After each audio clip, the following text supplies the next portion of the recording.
to not do it, but I know, I'm so happy, but I was just telling them and you went for it. I did. Thank you so much for encouraging me. Always, always. Tanisha, should we get started?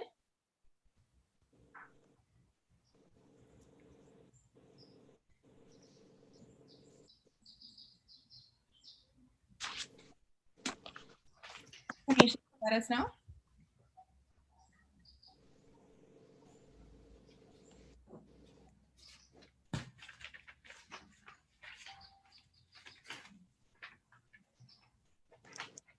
I think we can go ahead, Gabby. Yes, please, go ahead. Good morning and welcome, everyone. I'd like to welcome you here this morning on behalf of the Women's Voice and Leadership Caribbean Project, the Canadian High Commission to Barbados and the OECS, the Equality Fund, as well as the Astria Lesbian Foundation for Justice. My name is Gabrielle Hossein. I'll be your host for our session today that's launching the Partnerships for the Project from the Eastern Caribbean. You'll be hearing from three of our speakers, Her Excellency Marie Legault, High Commissioner of Canada to Barbados and the OECS, Amina Doherty, Equality Fund Project Director and a friend, who's the Women's Voice and Leadership Caribbean Director and a huge supporter of Caribbean feminism, and Carrie Jo Ford Lin, who's the Director of the Global Human Rights Initiative from the Astria Lesbian Foundation for Justice, I think, which is going to be doing excellent work in the region. In addition to our speakers this morning, you will also be hearing from some of the sub-grantees, partners who will be talking about the work that they plan to do as part of their participation in this project. And also, just to let you know that today's launch for the Eastern Caribbean is part of 4 launches happening today. One happened this morning in terms of the Guyana and Suriname partners, telling you about their work, and 2 more will be happening this afternoon that will be focusing on the partners from Belize and from Jamaica. So just to introduce why this session is so important, first to say that women's movements, young women's movements, LGBTIQA2 movements, movements that challenge patriarchal power relations, that challenge sexism, that challenge homophobia, but that challenge these intersections as much as we are taking action on climate justice and economic justice in the region are so important.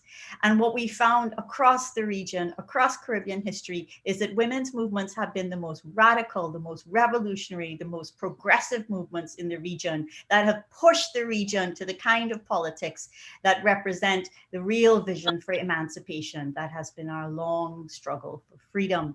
And so today's launch is so important because continuing to fund women's organizations, LBTI organizations, continuing to fund groups that are challenging not only gender roles, but heteropatriarchal confinement of who we are allowed to be, that are challenging discrimination in all its forms, that are pushing for inclusion, that are pushing for empowerment, but are seeing these as intersecting issues in the ways that young Caribbean movements that are part of the broader in movements around inclusion and ending discrimination in the region are doing such excellent work on.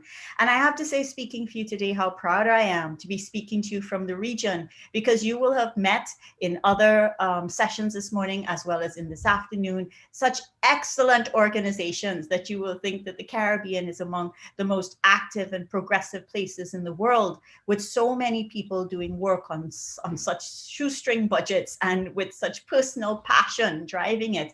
And that is real and that's important. And at the same time, it highlights exactly why funding for these organizations is so key, because we all know that working on the ground and working in the ways that NGOs and CSOs do is so precarious and so difficult and so exhausting, and that's real, and yet the work they do is so absolutely important, not only to women's rights, not only to gender equality, not only to challenging homophobia in all of its forms, not only to creating more inclusion, but to creating a more a Caribbean in which we can all experience citizenship in equal ways. And so this morning, I just want to highlight that our speakers will be pointing to the work that they're trying to do in some of these areas, empowering rural women, which remains so important around the region, promoting economic empowerment. And economic empowerment isn't just entrepreneurship, it's an ability to understand what's happening in your country and to intervene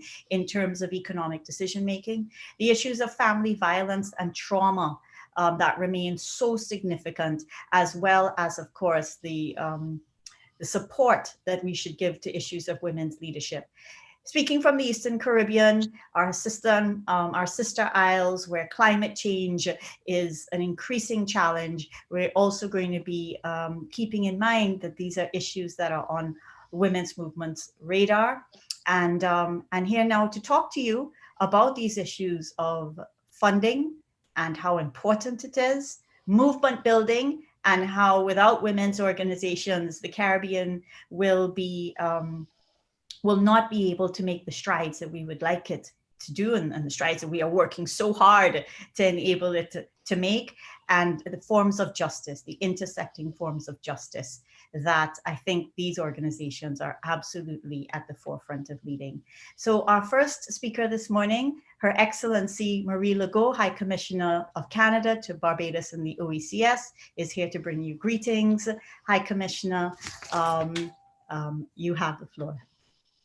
Welcome. Thank you, Dr. Hossein. It's a pleasure for me, and some of my colleagues were also on the line from the High Commission to join you this morning for this launch. Very happy that it's taking place. As you know, the Government of Canada is a proud feminist government, and we've been demonstrating it from day one a number of years ago. An important thing that we did in 2017 was launch the first, I think it's the first worldwide feminist international assistance policy, which basically gave us our whole envelope in terms of assistance, which is quite substantial, about $5 billion a year, all completely centered around gender equality and women's rights and everything that has to do with women's issues. So everything that we've been doing since then, every project that we have in place everywhere around the globe is always centered, has a focus on women, can be in terms of women's rights, humanitarian assistance, disaster risk response and reduction, gender-based violence, of course. You've talked about economic empowerment. That's also extremely important, the economic and social aspects of gender equality. Access to finance, peace and security operations, justice, you name it, all spheres of society, and everything that we do in terms of our international assistance has been centered on women. So it's something to do it where women are beneficiaries, but we also have been doing it, making sure that women are part of the decision making, not only as beneficiaries, but are taking the leadership in terms of what is the decisions that are being taken. If I take, for instance, the peace and security aspect, which is not the usual one that we look at usually. So, of course, all our peace and security operations are looking at making sure that in war-torn zone, our support is geared towards making sure that, because we know that women and girls are impacted more severely than men usually. So we make sure that everything is centered around the beneficiaries in those regions. But also we increase participation of women in, for instance, in armed forces. So as leaders and as doers in terms of operational decisions in many aspects.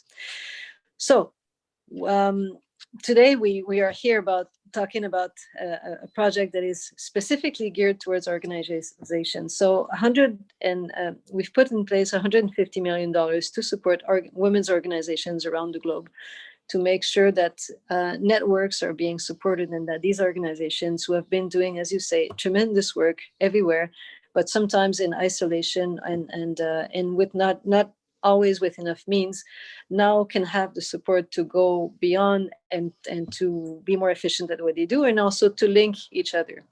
So we've been putting in place specifically for the Caribbean, out of that big envelope, $4.5 million to support a number of organizations in the region. Very happy to see that in the Eastern Caribbean, specifically, 9 of those organizations, I'm familiar with some of them, not all of them, so I look forward to hearing all about the work that they have been doing in the past. And it's all about making sure that, as you say, looking at gender-based violence, because the region still has a track record that needs to be improved quite a lot. Empowerment, both on the social aspect and the economic aspect, which is extremely important, the rights of girls and young women. So we know that progress has been made. We know that the region has had a number of successes in the past. And just last week here in Barbados, very happy to see that same-sex civil unions will be recognized. That's a major step for the region, and I hope that it will be recognized and follow suit in other countries. But also, we know that gender-based violence is still very prevalent. So I'm looking forward to the work that we'll be doing in the next few years with all the 9 organizations and the others around the region to improving the situation. So very happy to join you this morning to hear more about what the work what type of work these organizations will be doing in the future. Thank you. Her Excellency Marie Legault, thank you so much, High Commissioner of Canada to Barbados and the OECS. Next, we hear from Amina Doherty, Project Director of the Women's Voice and Leadership Caribbean Fund. Amina, please tell us about the work of the fund, the excellent leadership that you're hoping it offers, your dream for it as we do the launch for the Eastern Caribbean today. Thank you so much, Gabrielle. I have to say, I said this on the last call, this is a really emotional moment for me to be able to announce partnerships across the Caribbean. I remember when I was writing my dissertation many years ago at McGill, I wrote my thesis specifically on what the lack of resources in our region has doing to our Caribbean feminist movement, and why it's so important to invest in the movement. So to have the opportunity to be able to sit here today and announce partnerships is just really heartwarming for me. So the Women's Voice and Leadership Project, as you mentioned, is a 5-year initiative, and we have really spent the past year listening to and working very deeply with community.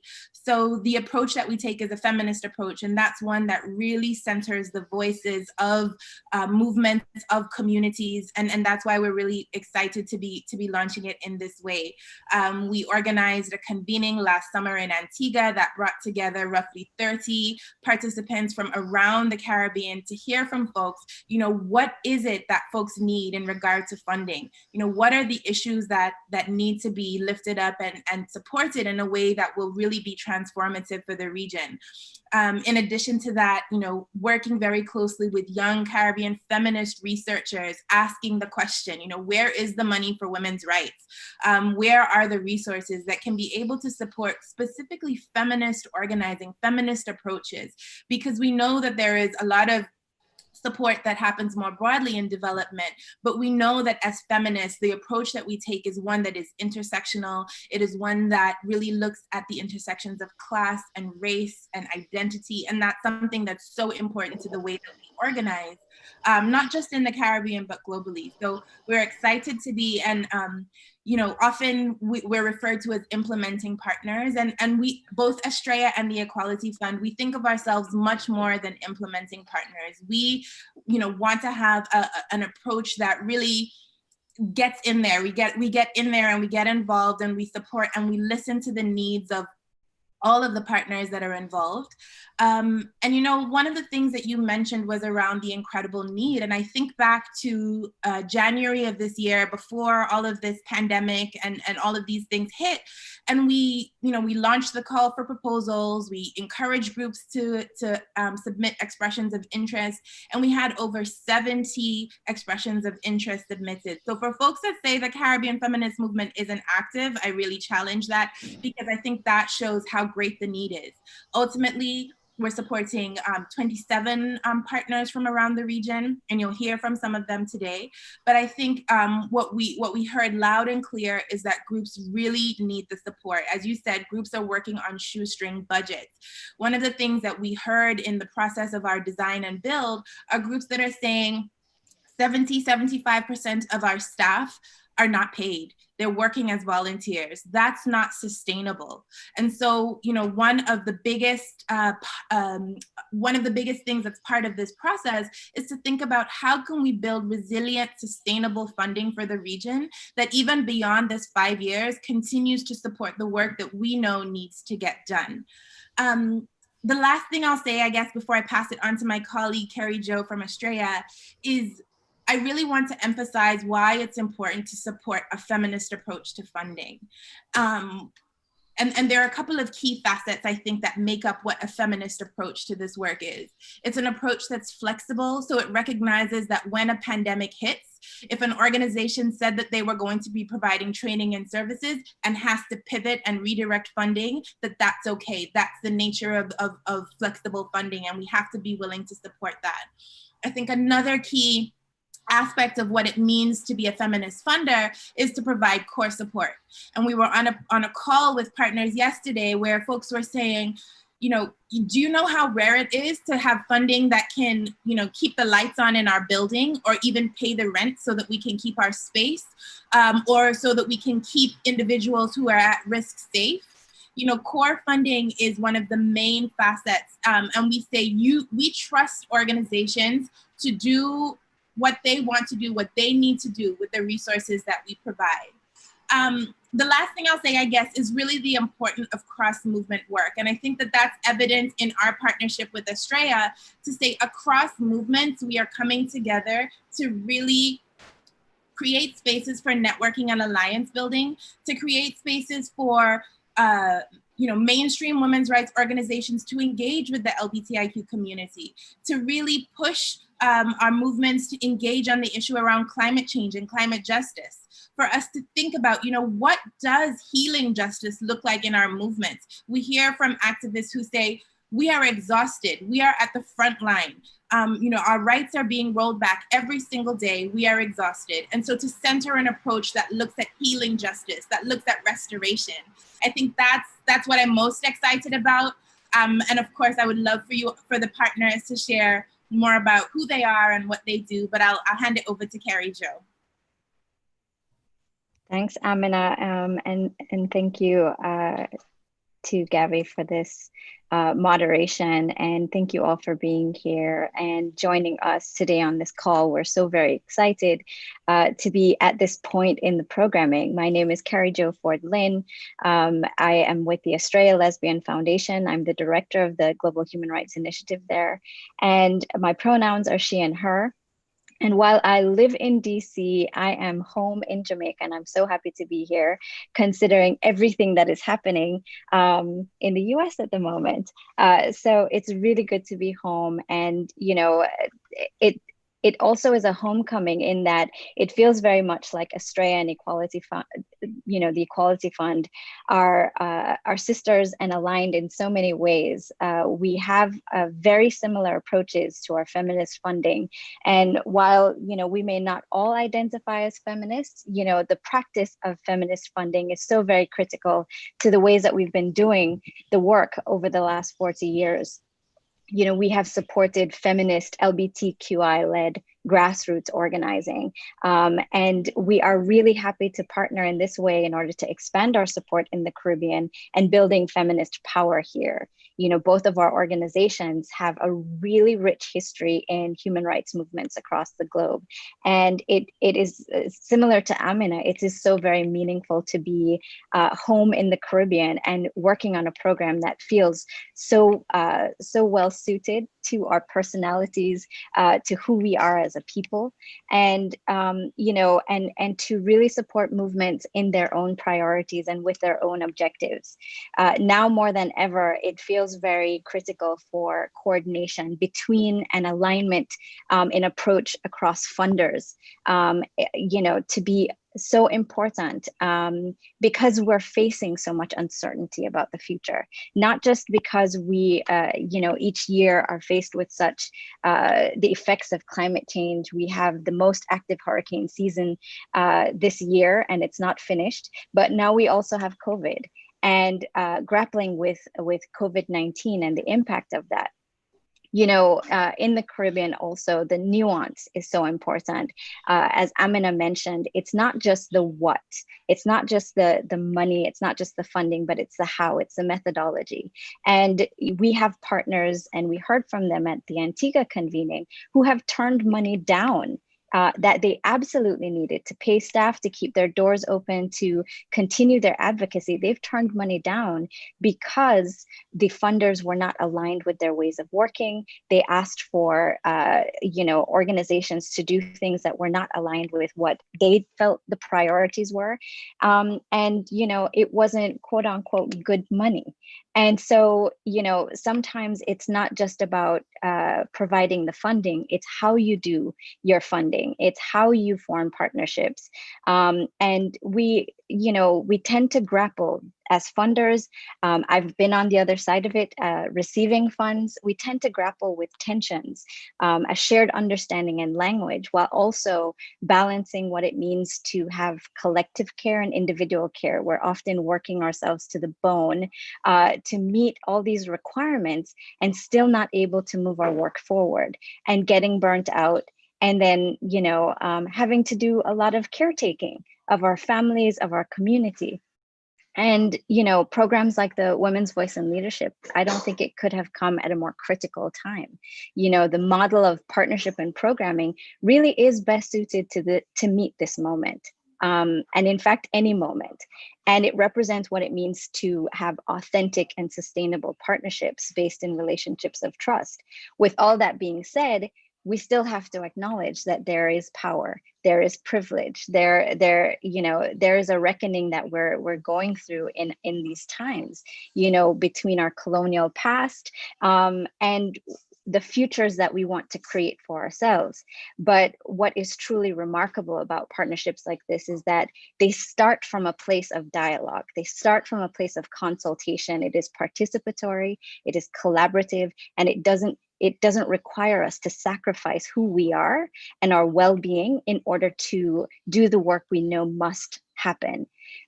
So, some of the things we're also hearing and knowing is that history has always shown us that in the face of any kind of crisis, those persons who are most marginalized are the ones who suffer disproportionately. In these times of balancing home care, homeschooling in a digital age when not all of us have access to the internet or reliable internet. And if I drop off this call during the panel, this is what is happening. Homeschooling is occurring around here. We're working from home, but many of us feel like we're actually living at work. And for those of us who are activists, the lines between what we do professionally and what we do personally, they blur all the time.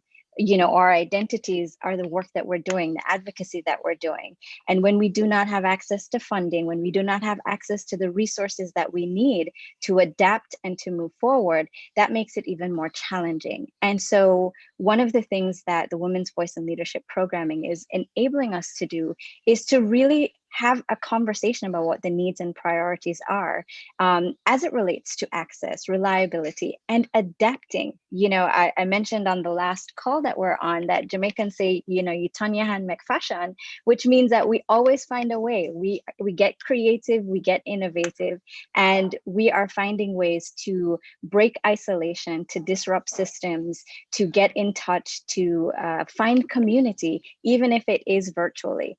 And, in the best of times, travel was exceedingly expensive in the Caribbean. I can't imagine what it will look like in a year from now. But this offers us an opportunity to really consider hybrid ways of getting together, through virtual convenings. And I think that there is an opportunity for us to build new skills and build new capacity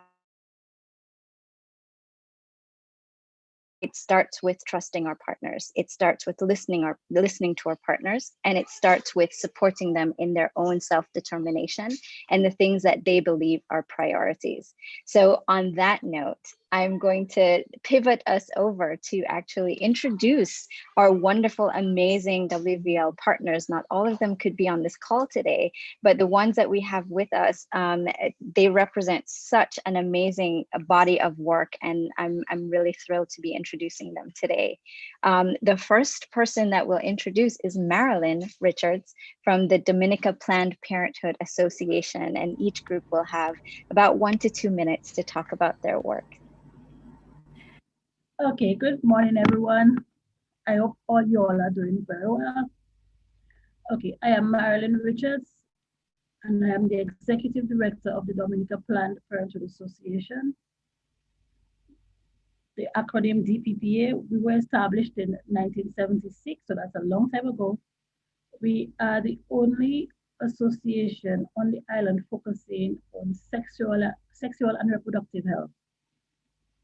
So we look at persons or women in the childbearing age. I am very grateful for this opportunity, for this the grant, which will enable us to continue our work in sexual and reproductive health, meeting the unmet needs for family planning, particularly because you have persons that cannot afford to be on a method. And so we assist and subsidize these clients. And as part of the project, we're also establishing a teen clinic.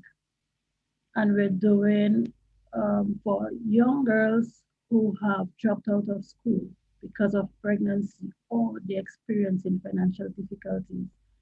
We're putting them back through school to give them an opportunity to finish their tertiary education. Or the secondary education, sorry.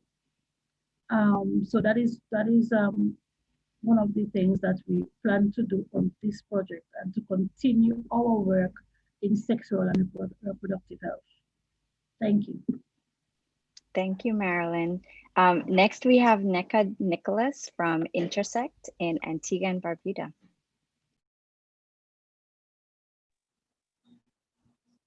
Hello, everyone. My name is Enika Nicholas. My pronouns are she and her.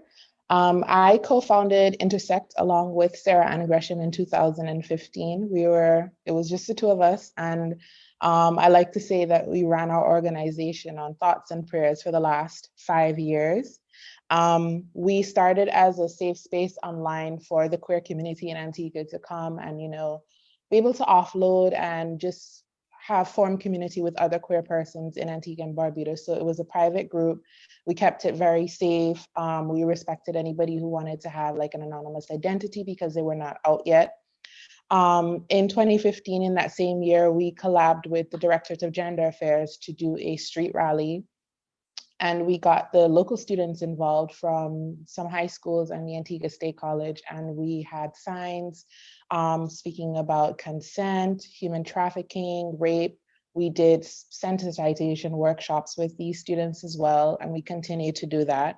But because it was just the two of us and we weren't really able to like bring on too many team members, because we felt that, they should be compensated for the amount of time that they would be spending. We kind of had we took a break for both of us to go back to school, but we restarted. We restarted last year when we came up with this, Sarah came up with this idea for the Caribbean Feminist Stories, where we'd be collating and getting stories from all over the Caribbean, the Caribbean, about various issues such as colorism, body positivity, mental health. And we want to continue these conversations because we realized that there was a gap in this representation. We realized there was a gap in this advocacy in Antigua and Barbuda. There's not a lot of discussion about radical feminist thought. One of our long-term goals is to see the decriminalization of buggery in Antigua and Barbuda, and also the decriminalization of abortion. And we are so grateful for receiving this grant funding, because we've done research about grant funding, and a lot of the organizations have the requirement that you need to be legally registered. And that is very cost prohibitive in Antigua and Barbados. So that's something that we were not able to get funding for a long time. And then we heard about the WVL grant funding and we jumped at it, and they were just like, oh, we don't have a problem that you're not registered. So it's a relationship that is predicated on trust and believing in our vision, despite the fact that we're not a registered organization. And we're very, very grateful. Thank you so much. I appreciate that, your comment so much. I'm passing it on to Nicola Bird from Integrated Health Outreach, also in Antigua and Barbuda. Morning. Lovely to be here. So yes, I'm Nicola Bird and my pronouns are she and her. And thank you for all the sharing. I must say it's very encouraging and exciting. And also, I mean, just being in Antigua and Barbuda, just hearing all the amazing work that's being done, which I think is so important. So I'm the executive director of Integrated Health Outreach. I'm actually one of the founding members as well. And my background is mental health. I have worked for 20 something years in the area of mental health, but my secondary passion is environment and the intersection of well-being, just the whole holistic approach to well-being. The organization is very focused on empowering women, enabling women in multiple capacities, from learning from different experiences and work that we've done. I've done quite some bit of work in schools and in mental health and climate change as well. We did a lessons learned from a program that we did, actually funded by the Canadian Fund for Local Initiatives, did a mother care program empowering women in poorer communities. And we worked in 4 different communities throughout the island. One of the lessons that I definitely learned from that is how much the economic empowerment is so fundamental to the commitment to improving well-being. And by that, we found that even though we went into the communities offering ways, to empower themselves with parenting skills, life skills, etc., the draw was that they thought they were coming for economic empowerment. There was an opportunity for jobs, and that was such a motivating factor. And so that really, made the wheels churn, that how can we really draw these women forward into empowerment by offering a holistic program inclusive of livelihoods, because that was a big draw on that kind of cap. And that, so in all the programs that we've ever done, we've always included a real holistic model, mental health component. So with this particular initiative funded, which we're beyond grateful for, and I'm very excited about, and I'm actually very moved by is that because I have the intersection of climate change, which is what you talked about. I'm very passionate about climate change because mental health, like I said, they all come together. We can't have one without the other. And so this project that we're working with here is training women in beekeeping and biodiversity and making them aware of their relationship to the climate and how we can improve climate. So bring them in with the training for livelihoods, and also educate them on biodiversity. We build self-esteem, that's incorporated into every program, stress management, self-esteem, well-being. We do lots of other, entrepreneurship, women's rights, violence, just more and more education. And if you see me, dropping in and out, it's because we posted for the beekeeping training yesterday for this initiative, and we were filled up to capacity by the evening, and the calls just keep coming this morning, and it just keeps interrupting. This entire time I must have had about 10 of interest in this initiative that is being funded. So I get really emotional because with COVID, and when we started off, it was so important, but I'm sorry. It's just so meaningful to do something that we know can have an impact. The other thing about what we did integrated into this program is that we want to form within the committee. They have a cooperative. We want to form the women's committee within it. And because there's not a lot of presence of women, and the goal is to form a women's brand and bring the women together to market, to brand, and to empower themselves, and to form this. We keep hearing that women don't come together, that it won't work.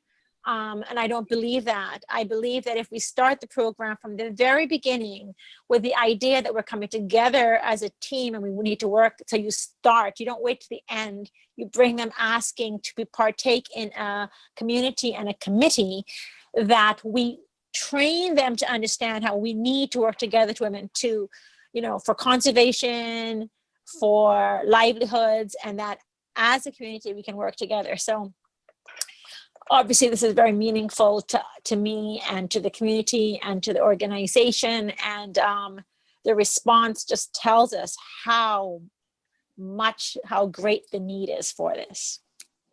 That is amazing work, Nicola. It just goes to show Beyonce isn't the only one who can have a beehive. Like, I love that. Thank you so much for sharing. We're moving to Chelsea Foster, St. Lucia, Girls of a Feather. I love that name. From bees to feathers. Good morning, everyone. My name is Chelsea Foster. I am the founder and executive director of Girls of a Feather St. Lucia. I want to just firstly start off by saying thank you so much to WVL, the Ashir Foundation, for just seeing the value in the work that we do for young adolescent girls in St. Lucia. Our organization is a mentorship and advocacy group, and our programs are designed to educate young girls about the importance of self-awareness whilst incorporating elements of feminist movement building in the context of the Caribbean. And I say this because I remember when I just started, I did not know who to turn to when it came to advocacy and feminism. And just my introduction to that at a course in Barbados, the CGAD Caribbean Women Development Studies short course. I met so many brilliant women who also are some of the grantee partners today, who are doing amazing work. And whatever funding I think our organization gets, I always want to think that it is to support future generations and to support them in their work and building more organizations like Girls of a Feather in St. Lucia. So the funding that we have decided, the project we've decided to use our funding for will be looking at gender responsive programs for girls in the juvenile justice system. Currently, St. Lucia does not have a juvenile center for girls. And the statistics show that when it comes to girls in care and protection and those who are in conflict with the law, the funding is mainly going to young boys in the system.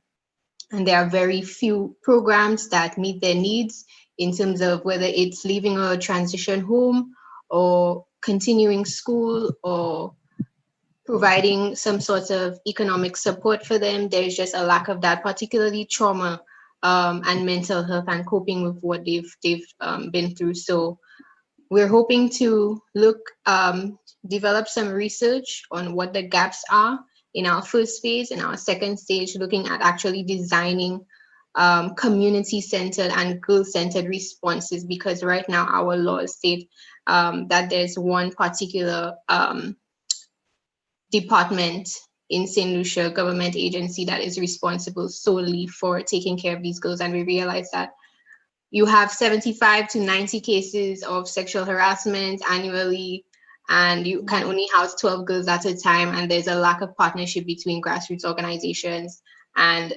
governments, agencies, the public sector. And our funding will definitely be used to design a response to that, gender responsive programs that will hopefully meet their needs and provide some sort of essential support for them as they navigate into adulthood. That's So amazing work. yes, thank you again to WVL and everyone who has supported me through this process. Very, very grateful. Thank you, Chelsea. Such great work. And last but not least, Hazel DeBrio, just 1 to 2 minutes from the Sweetwater Foundation in Grenada. I'll do my best to stick to that 1 to 2 minutes. First of all, thank you so very much for the grant.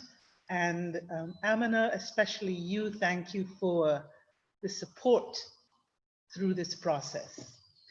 So Sweetwater Foundation is proposing to do research on sexual violence, the under 5 population. And that came about because in our clinic here, we have increasing numbers of victims of sexual abuse disclosing that their abuse began when they were 5 or 4, even 3.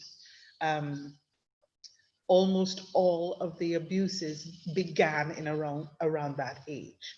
So it became so troubling to understand that it seemed to be a trend that we determined to do the research around it to find out exactly what sort of problem we have in the Caribbean. Anecdotally, when you ask people in the community, what do you think about the possibility that there is a problem of under 5 rapes? Everyone says, yeah, there's one in every family. And that's very anecdotal, but isn't it very troubling that when you ask such a question in your community, you get people saying, yeah, sounds about right. So we're not going to leave that alone. In the first year, we're going to be doing research on what that actually looks like in our jurisdiction. And we'll be using an innovative research methodology that I'm very excited about, which is gathering stories. It's a methodology that I think was devised for people who come out of a traditional oral storytelling culture, so that as well as the quantitative instruments that you use, the surveys and focus groups and so on, this is a model where people can simply sit where they are electronically and write their stories and put them to us with full confidentiality and anonymity, because after all, we're talking about the very most intimate thing. Okay, so under 5 will continue into the long term. We have My Sister's Keeper, which is a psychotherapy group model for girls between the ages of 12 and 18, following on what we learned from the under 5 population. And what's exciting there is that we're going to develop a bystander complicity model, because particularly coming out of COVID, when people were forced together, we heard sisters saying to each other and of each other, you knew all the time, you watched our father rape me. You've known for 10 years and you did nothing. I can't tell you how many stories like that we've heard, resulting in the sisterhood being effectively destroyed by the time these girls are 15, and them saying to each other, all I see when I look at you is my shame. So while we develop protocols around working with that group, we've also added an environmental component, because as everyone has said, this is one of the things we're facing in the Caribbean now, a very serious issue. And we looked at lots of human rights agencies, international agencies, who were speaking about child protection being dependent upon environmental protection in terms of there being a world for our children to inhabit safely. But I'm also interested in the psychological aspect, of course, that if you feel your 5'5" frame by 120 pounds is destroyed, you're not concerned with looking after 144 square acres. You're focused here. It's a trauma-informed way of life. So anorexia, bulimia, all of this has direct bearing on how you view nature. That you can eat, roll up the wrapper and drop it on the ground because you can't be concerned about looking after Mother Earth when the mother-daughter relationships have gone completely awry. So I had lots of points, but the final one I'll make is that we're not going to neglect what happens to adult women. You know, what are the linkages between early childhood sexual violence and how you're predisposed to put yourself at risk of victimhood in intimate partner relationships or relationships of any kind, and what puts you at risk of developing predatory behavior as an adult woman, because we have, I think it's an increasing trend in mothers who are sexually abusive to their sons and daughters. So I have a lot more to say, but I think I'll stay there. Thank you so much, Hazel. All right. And I'll turn it back over to our moderator. Thank you all so much. Thank you so much to Anika, Marilyn, Nicola, Chelsea, Hazel, and, you know, just to say Marilyn as well, just to say that we are all invested around the region in your success. All of us look to these funds and to the partners on the ground across the countries for our own models. To say a number of things about the Caribbean context in which you all are working. Caribbean feminism has always been regional. We have always helped each other, supported each other across country borders, have never stopped us from being allies.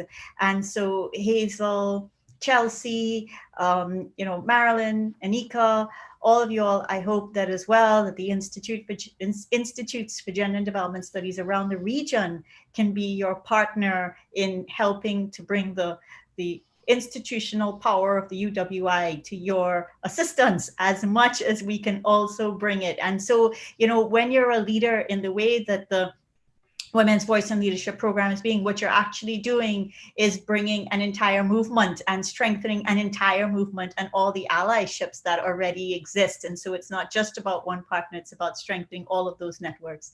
Another thing to say about the Caribbean region that this program highlights is the constant precarity which the pandemic has only increased. The constant precarity faced in one region or another, whether in relation to structural adjustment or economic precarity, whether in relation to climate and climate issues, whether in relation to issues of health that we know are major non-communicable health issues around the region and so on. This is a region that's in a constant state of precarity, always has been, and the pandemic has only made it worse. What we've also seen is the pandemic has also made women's leadership and their labor ever more important, because it is women's labor that is holding our societies together at this time.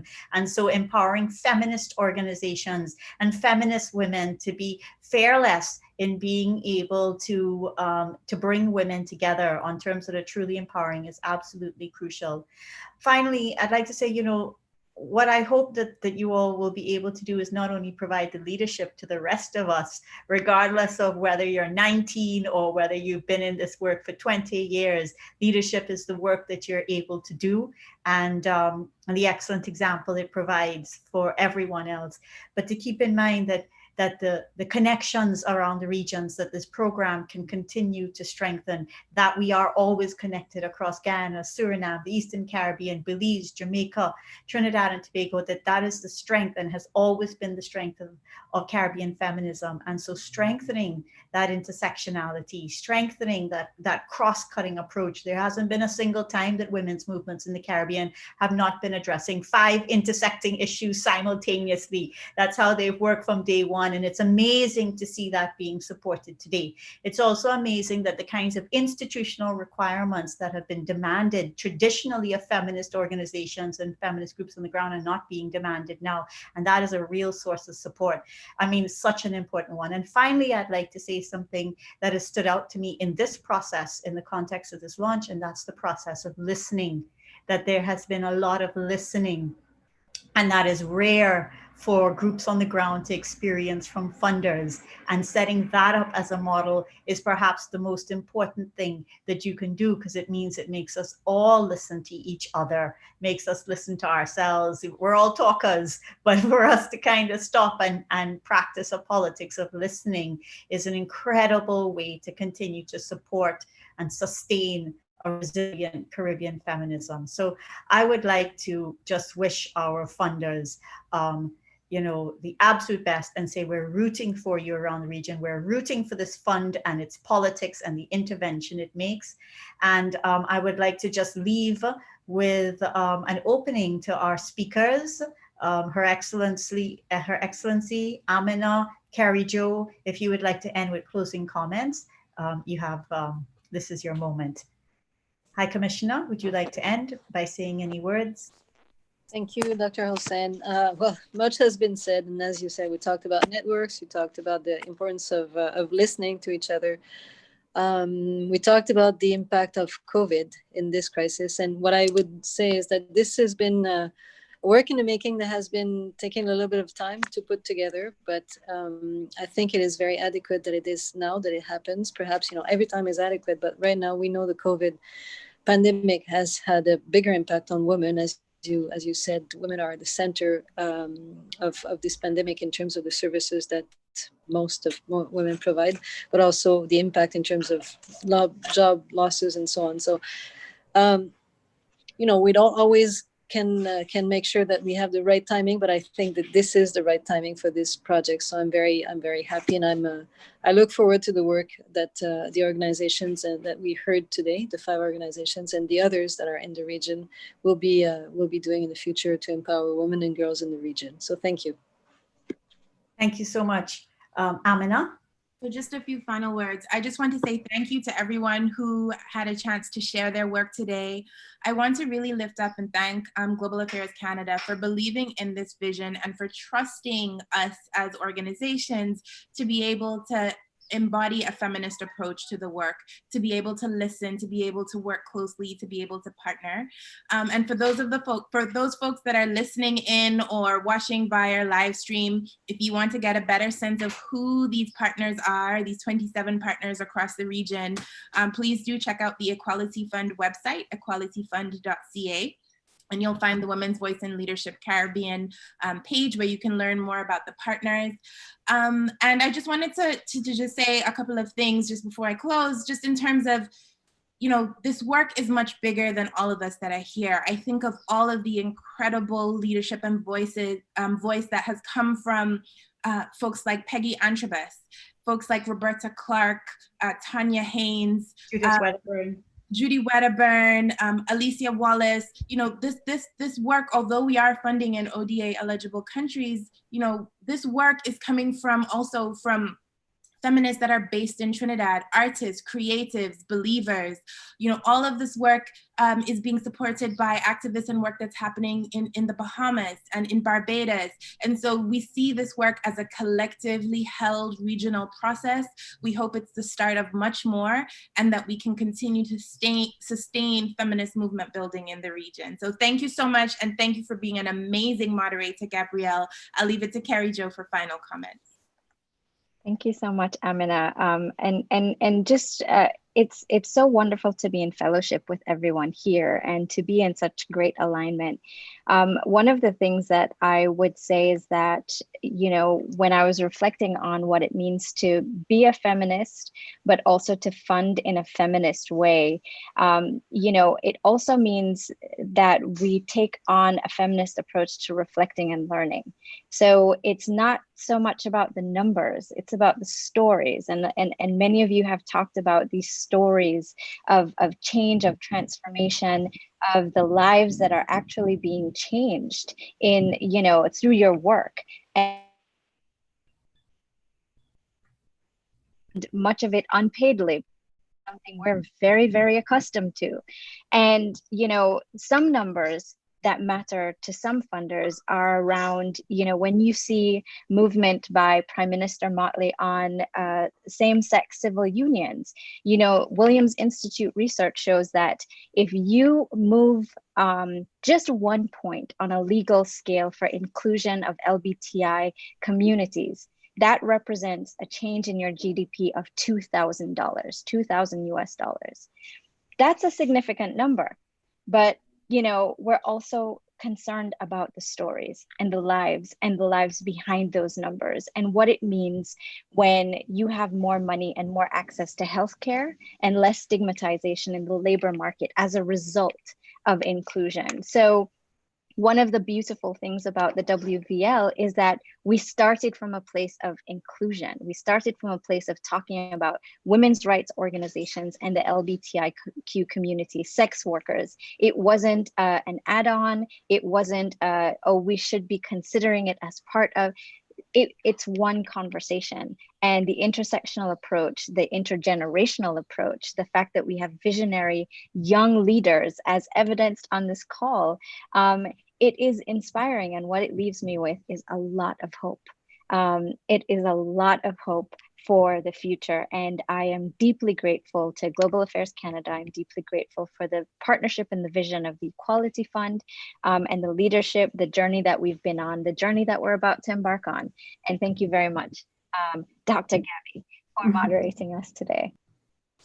Thank you, everyone. This has been wonderful. This is what we call homegrown Caribbean feminisms in all of their diversity, in all of their radical politics, in all of their dreams for inclusion, and in all of the labor, the endless labor that seeks to make a difference to the region.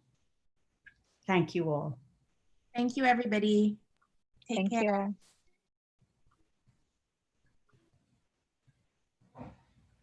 Thank you. Thank you.